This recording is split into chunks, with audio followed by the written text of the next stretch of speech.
Bueno, hoy nos acompaña Néstor Rosanía.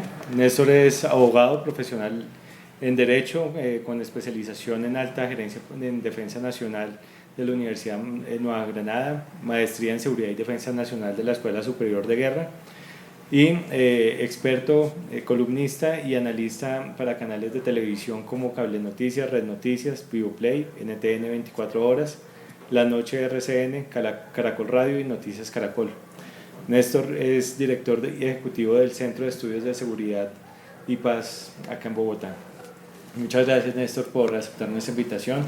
La idea de esta entrevista es poder hacer una contextualización de lo que significó el narcotráfico en el marco del conflicto armado, específicamente entre los años 1987 y 1993.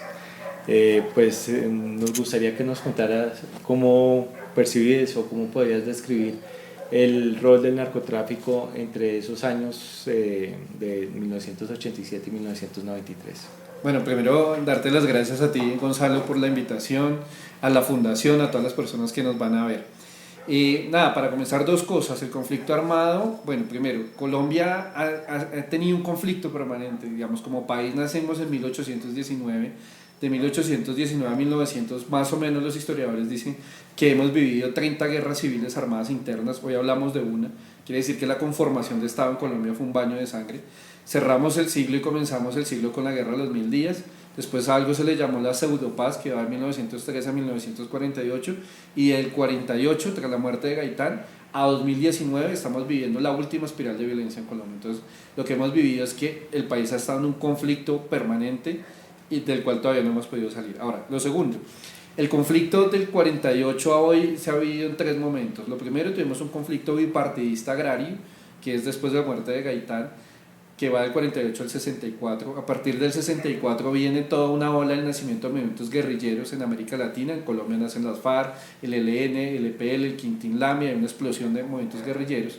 Pero a partir del 80 lo que vamos a tener es una transformación en el conflicto armado interno, y va a ser que el aparecimiento del narcotráfico.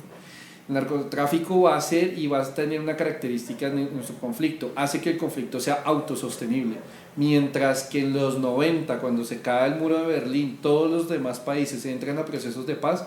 En Colombia seguimos derecho. No nos afectó la caída del muro de Berlín, porque todos los grupos, tanto izquierda como derecha, vivieron de la plata del narcotráfico. El narcotráfico transformó el conflicto, transformó la sociedad, transformó las dinámicas políticas y permeó todos los estamentos. Entonces, el narcotráfico nos ingresa a una guerra, y lo que estamos viviendo en este momento es que estamos cerrando el ciclo, la espiral de la guerra de guerrillas, pero estamos abriendo uno nuevo que se llaman por mercados de economía ilegal, y la base sigue siendo el narcotráfico, y ahora sumada con temas de minería ilegal, migrantes, tráfico ilegal de combustibles, pero el eje central sigue siendo el narcotráfico. O sea, quiere decir que nuestro país dejó atrás las características tradicionales de un conflicto y hoy vivimos en la lógica de un conflicto bajo el fenómeno del narcotráfico. Vale, en esa transformación que ha tenido el narcotráfico desde esa década de 1980 hasta ahorita, digamos, ¿cómo podríamos decir que el narcotráfico ha jugado un papel determinante en el conflicto armado? Es decir, ¿ha sido un tema exclusivo de bandas criminales? ¿Ha sido, ahorita lo mencionabas, como un dinamizador de otros actores armados? Pero ¿cómo llega ese narcotráfico de Pablo Escobar a apoderarse o a tener control de los grupos paramilitares de la guerrilla y a lo que hoy se conocen como esos grupos armados organizados, ¿no? Vale, hay dos cosas. Lo primero es que nosotros decimos narcotráfico porque es el nombre que se le dio, digamos, genéricamente, pero realmente es el problema de las drogas ilícitas, y eso quiere decir que esto es una cadena que tiene 6 eslabones. El primero es todo el mundo de los cultivos ilícitos, el segundo el procesamiento químico, el tercero propiamente es el narcotráfico, que es el transporte del narcótico. El siguiente mundo es todo el mundo del microtráfico, el siguiente el consumo, la comercialización y el lavado de activos. Quiere decir que cuando uno mira a nivel país, Colombia tiene desde la persona que está, los raspachines que están en el tema del cultivo, las personas que viven de todo el negocio del procesamiento, todas las personas que están involucradas propiamente en el narcotráfico, el microtráfico que se vive en las ciudades, todos los problemas de consumo y el lavado de activos a través de fachadas y demás. O sea, esto es para decirles que es un problema estructural y transversal a toda la sociedad. Digamos, va de todos los estratos sociales, desde el más bajo hasta el más alto, y en la lógica del conflicto también sucedió lo mismo. No fue solo un tema que cooptaron las guerrillas, también los paramilitares vivieron del narcotráfico, tan así que Castaño terminó una guerra interna por el tema del narcotráfico y terminó asesinado por sus propios hombres. Y hoy lo que vemos es que esta nueva generación de grupos que vienen de las bases de todos los movimientos de los 80 se siguen hoy peleando lo mismo y son las rentas del narcotráfico. Exacto. Digamos, tema del narcotráfico, como bien lo has mencionado, digamos, no solamente ha afectado temas de seguridad, de control, de luchas entre grupos, diferentes actores del conflicto armado, sino que también ha tenido unos efectos en el tema cultural, ¿no? Digamos lo que hay un tema que de pronto alguna vez lo conversábamos, y es como esos jóvenes han estado como vulnerables o atraídos frente a esta presencia de estos grupos narcotraficantes en las ciudades o en las regiones donde, digamos, hacen presencia, y se ha creado como una fascinación por ese perfil, ¿no? ¿Cómo podrías, digamos, definir o justificar, digamos, que esa fascinación que se ha despertado en esos jóvenes por seguir esos pasos de narcotraficantes? ¿Qué es la mayor vulnerabilidad que tienen ahorita? Sí, creo que ahí hay un tema y es la cultura de la ilegalidad que se ha ido generando y como tú lo dices, Gonzalo, todos esos imaginarios a través de las novelas, de los medios, de todo eso que se ha ido generando como una apología frente a esos personajes. Nosotros en las investigaciones, dos ejemplos puntuales. Tuvimos la oportunidad de entrevistar a unos chicos de una pandilla, digamos, de uno de esos combos grandes en Medellín, y les decíamos, bueno, pero ustedes, como, ¿cuál es su proyecto de vida? Y ellos decían, no, nosotros más o menos nuestro estándar y nuestra expectativa ya son los 30 años, o sea que el proyecto estaba fijado a los 30 años.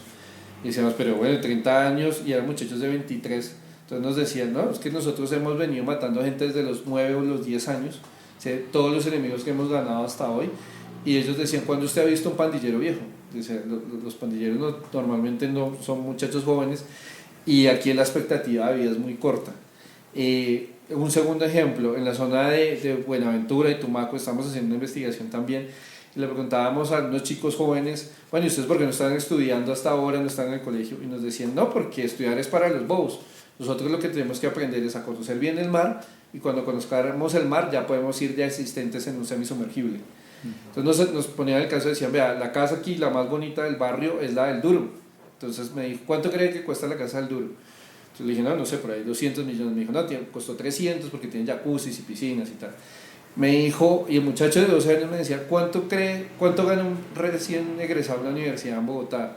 Entonces le dije, no, puede estar entre 800 a 1.500.000, en ese rango tiene que estar.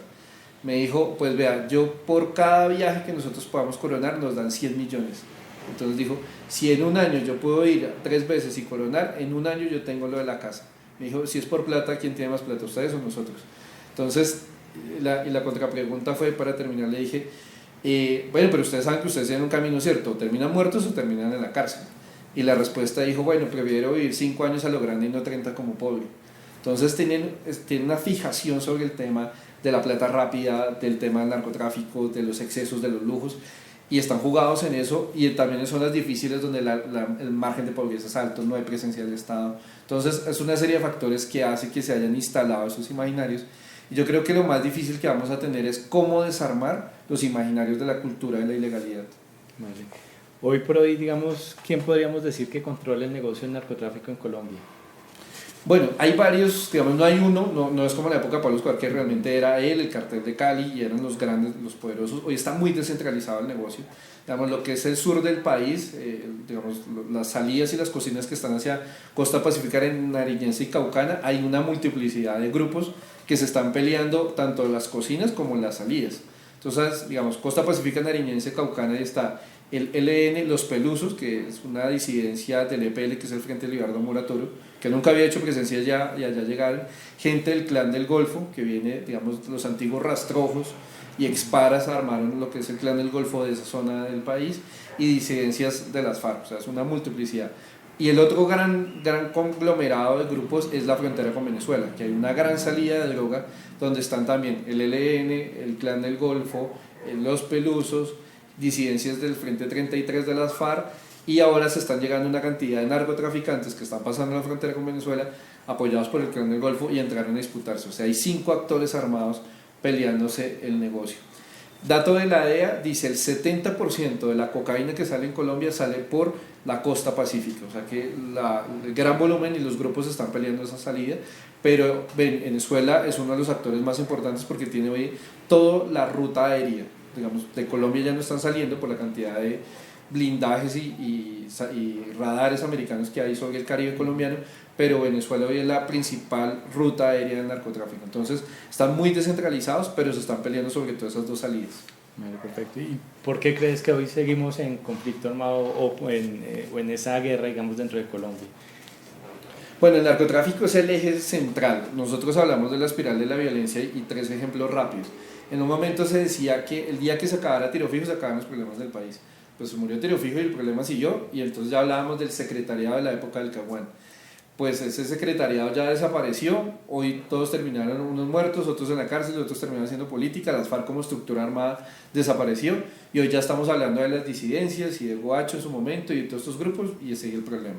Por el otro lado se decía que el día que se acabara Pablo Escobar se acaba el narcotráfico en Colombia. Pues lo dieron de baja y apareció toda la ola del paramilitarismo en Colombia. Hoy todos los paramilitares, presos o muertos o en la cárcel, y finalmente ya vamos en el Clan del Golfo, las BACRIM y todos esos grupos. Y en Cali sucedió lo mismo, era Miguel y Gilberto, los dos terminaron extraditados. Después nació todo el cartel del norte del Valle, que generó una gran violencia en el país.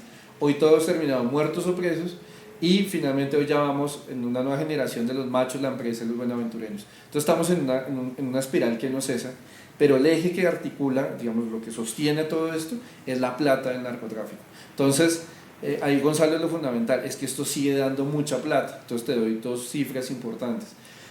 Un kilo de cocaína en Colombia está entre 5.500.000 a 7.500.000. El mismo kilo en las calles de Miami están de 30 a 35.000 dólares. En Nueva York llega a 45.000 dólares. Y un kilo de cocaína colombiana en las calles de Tokio puede llegar a más de 110.000 dólares, más de 330 millones. Entonces, mientras siga ese volumen y esos precios a nivel internacional, el consumo del mercado americano y europeo siga, pues los países productores como Colombia y Perú y los de tránsito como toda Centroamérica están condenados a reciclar guerras, y eso es lo que estamos viviendo. Perfecto. Bueno, muchísimas gracias, Néstor, y esperamos pues que nos pueda seguir acompañando en este espacio con el cual queremos contribuir al esclarecimiento del atentado del avión de Avianca y de entender cuál fue el rol del narcotráfico y el narcoterrorismo en el conflicto armado. Muchas gracias. No, gracias a ti y a todos los amigos de la Fundación, a todas las personas que nos ven, y creo que es una labor muy importante que sigamos construyendo entre todos la memoria de este conflicto. Vale, muy gracias.